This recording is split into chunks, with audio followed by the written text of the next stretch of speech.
Salut les amis et bienvenue. Le président russe avait signé les accords avec le président Loukachenko, le président bélarussien.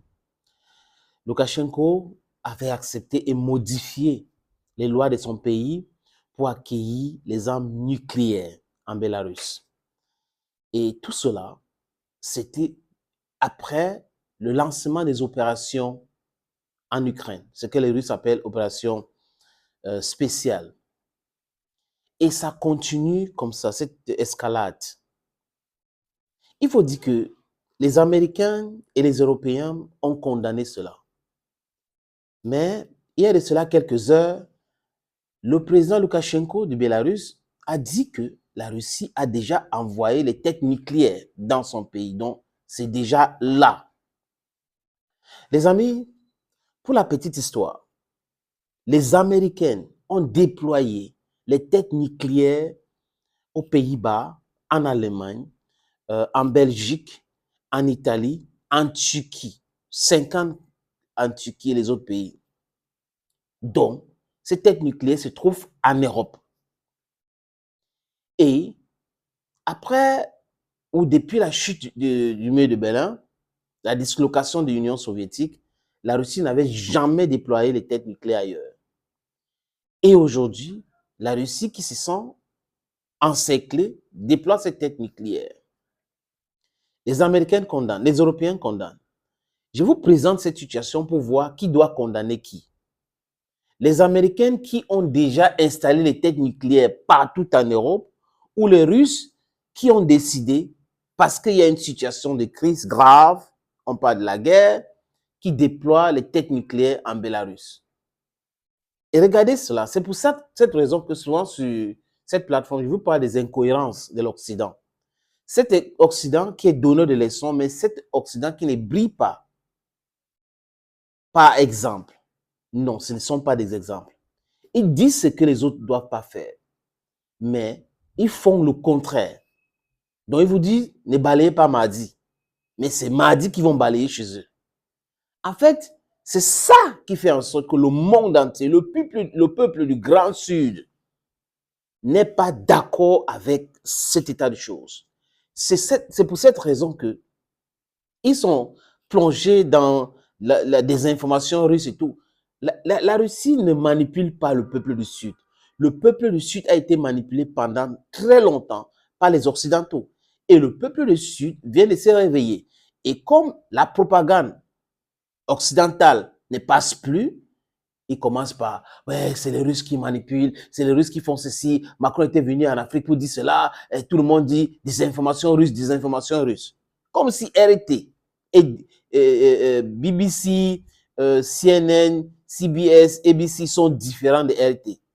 Ils ont pratiquement le même agenda. Le Quai d'Orsay gère la plupart des chaînes françaises qui distillent les informations à l'international.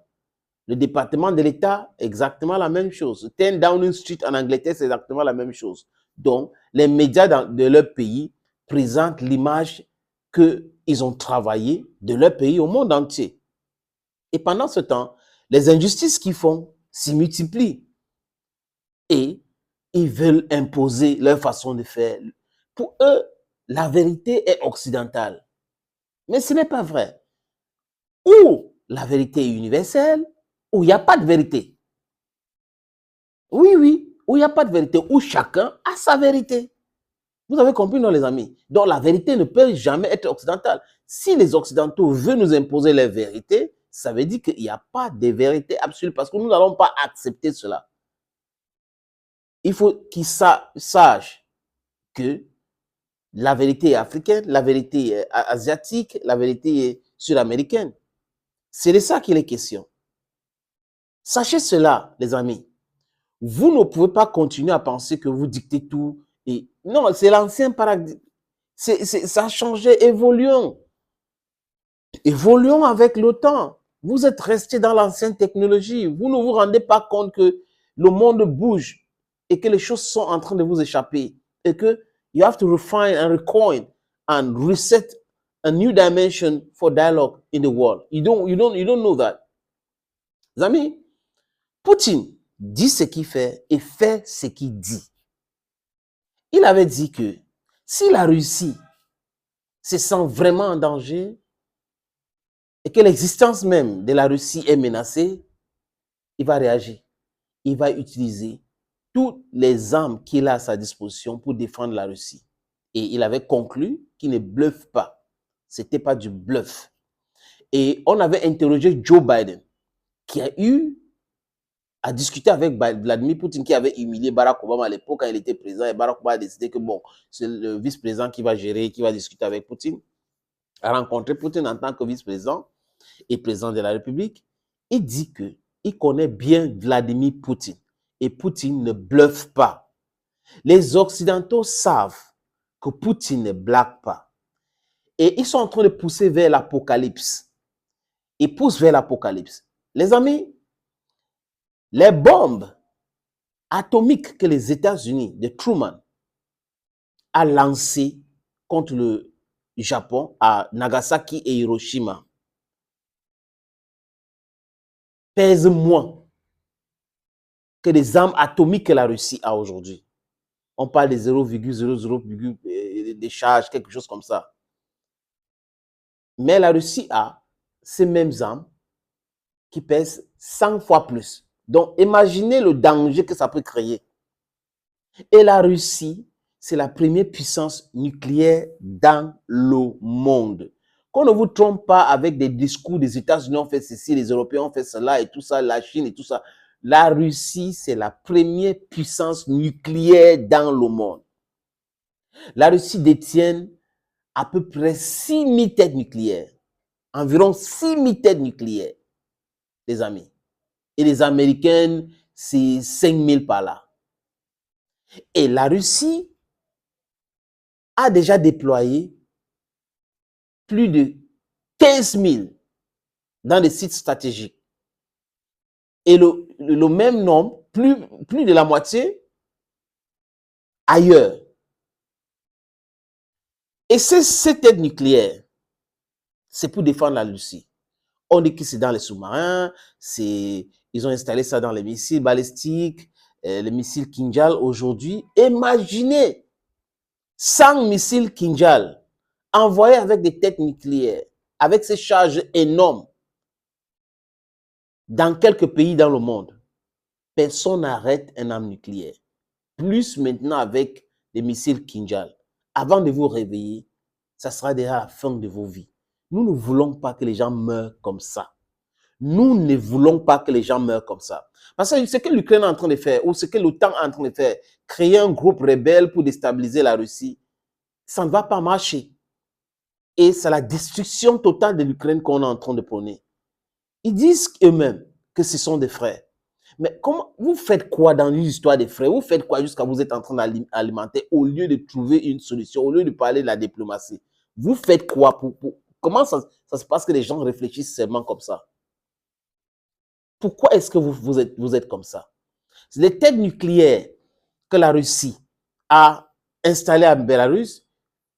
C'est un danger pour les pays, les pays comme la Lituanie, tous les autres pays là. Les pays baltes, voilà, j'ai trouvé l'expression. Les pays baltes, c'est un danger pour les pays baltes. Et ces têtes-là peuvent toucher jusqu'à l'Allemagne. Imaginez le danger que court le monde aujourd'hui.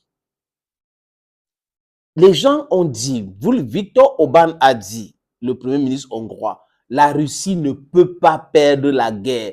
Vous ne pouvez pas dire que parce que vous avez créé la rébellion ici, vous êtes en train de faire le sabotage là-bas, c'est ça la contre-offensive. Ce n'est rien. Ça, c'est des actes de terrorisme encouragés par les autres. Et ça va se retourner contre eux. Qui n'oublient pas, ils ont soutenu Saddam Hussein, on a vu ce que ça a donné. Ils ont soutenu les Mollahs en Afghanistan, on a vu ce que ça a donné. Donc, en fait de jouer avec le feu, c'est qu'on pense qu'on est invisible, on est invincible, c'est ce que je voulais dire. Et la Russie peut créer les mêmes situations chez vous comme ça, et vous allez commencer à dire, ah, le terrorisme d'État, mais c'est ce que vous pratiquez. Le président Zelensky dit non, moi je ne suis pour rien, je ne connais pas. Son chef de service secret dit oui, c'est ce qu'on est en train de faire. Mais ça ne vous dit rien, cette hypocrisie-là. Les gars, ils jouent avec le feu, mais personne ne veut assumer. Personne ne veut assumer. Ils jouent trop avec le feu. Il faut la paix, il faut la paix, il faut la paix. Personne ne doit pousser à l'apocalypse. parce que l'apocalypse va toucher tout le monde. Ça va toucher le... Bref, quand il dit tout le monde, ceux qui sont concernés, parce que c'est un continent, le continent européen, c'est un continent vraiment brutal, comme avait dit Nicolas Sarkozy. Et les Américains, ce sont des va-t-en-guerre, parce qu'il faut faire tourner l'industrie des armes dans leur pays. Les amis, tous les hommes de bonne volonté, tous les hommes sensibles, tous les hommes vraiment stables doivent se réunir pour demander la paix. Cesser le feu d'abord et la paix après. Cesser le feu et la paix après. Parce que il n'y a pas une autre solution. Ou vous acceptez que l'Ukraine soit détruite. Parce que c'est ce qui va se passer si rien n'est fait. Et vous êtes sans ignorer que l'Ukraine n'a pas la capacité de vaincre la Russie. L'OTAN n'a pas la capacité de vaincre la Russie. Les États-Unis n'ont pas la capacité de vaincre la Russie. Parce que tous les embargos, les sanctions et tout ça là, ça n'a rien changé et ça ne va rien changer. La Russie, c'est un pays qui est autosuffisant. Les amis, à très bientôt.